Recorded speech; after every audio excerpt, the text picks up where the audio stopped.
BBC আন্তর্জাতিক নিউজে আপনাকে স্বাগতম। শুরুতেই সংবাদ শিরোনাম, এরপর বিস্তারিত। ট্রাম্পকে রেড লাইনের তালিকা দিল ইরান, তাতে আছে যে দুই ইস্যু। ইরান যুক্তরাষ্ট্রের আলোচনা অনিশ্চিত, আবারও বেড়েছে তেলের দাম। লিমন বৃষ্টি হত্যার নৈপথ্য কী কারণ জানালেন এফবিআর এজেন্ট। পুতিনের সঙ্গে কী নিয়ে আলোচনা হবে জানালেন আরাগচি। এতক্ষণ শুনছিলেন সংবাদ শিরোনাম, এখন বিস্তারিত। আপনি যদি মুসলিমদের পাশে থাকতে চান তাহলে ভিডিওটিতে লাইক করে চ্যানেলটি অবশ্যই সাবস্ক্রাইব করে দিবেন এবং কমেন্টে জানিয়ে দিবেন আপনার মূল্যবান মতামত। এখন বিস্তারিত। ট্রাম্পকে রেড লাইনের তালিকা দিল ইরান, তাতে আছে যে দুই ইস্যু। ইরানের পররাষ্ট্রমন্ত্রী সাইয়েদ আব্বাস আরাগচি তার ইসলামাবাদের সফরে পাকিস্তানের মাধ্যমে ডোনাল্ড ট্রাম্প ও যুক্তরাষ্ট্রের কাছে তেহরানের রেড লাইনের তালিকা পৌঁছে দিয়েছেন। ইরানের আধা সরকারি বার্তা সংস্থা ফার্স নিউজ রোববার এ খবর জানিয়েছেন। প্রতিবেদনে বলা হয়েছে, লিখিত বার্তার মাধ্যমে এই রেড লাইন আমেরিকার কাছে পাঠানো হয়েছে। এই রেড লাইনের তালিকায় মূলত দুইটি ইস্যুকে গুরুত্বপূর্ণ দেওয়া হয়েছে। এগুলো হলো ইরানের পারমাণবিক কর্মসূচি ও হরমুজ প্রণালী। ইরান যুক্তরাষ্ট্রের আলোচনা অনিশ্চিত, আবারও বেড়েছে তেলের দাম। ওয়াশিংটন ও তেহরানের মধ্যে দ্বিতীয় দফা যুদ্ধবিরতি আলোচনা হওয়ার কথা ছিল বলে গেল সপ্তাহে, তবে সেটি শেষমেশ হচ্ছে না। আলোচনা নিয়ে অনিশ্চয়তায় প্রভাব পড়েছে আমেরিকার তেলের বাজারেও। রোববার আন্তর্জাতিক তেলের মানদণ্ডে 2% বেশি বেড়েছে। জিএমআরা 12:30টার দিকে রেস্ট ক্রুড দাম বাড়িয়েছেন 107.35 মার্কিন ডলার, যুদ্ধ শুরুর আগের তুলনায় 47% বেশি।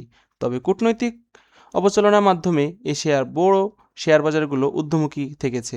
বিনিয়োগকারীরা যুদ্ধবিরতি নিয়ে অনিশ্চয়তাকে তেমন গুরুত্ব দেয়নি। জাপান নিক্ষেপ 225 সূচক সকালের লেনদেন প্রায় 0.4 দশক বেড়েছে। দক্ষিণ কোরিয়ার কস্পি সূচক বেড়েছে 1.5%। লিমন বৃষ্টি হত্যার নৈপথ্য কারণ জানা গেল।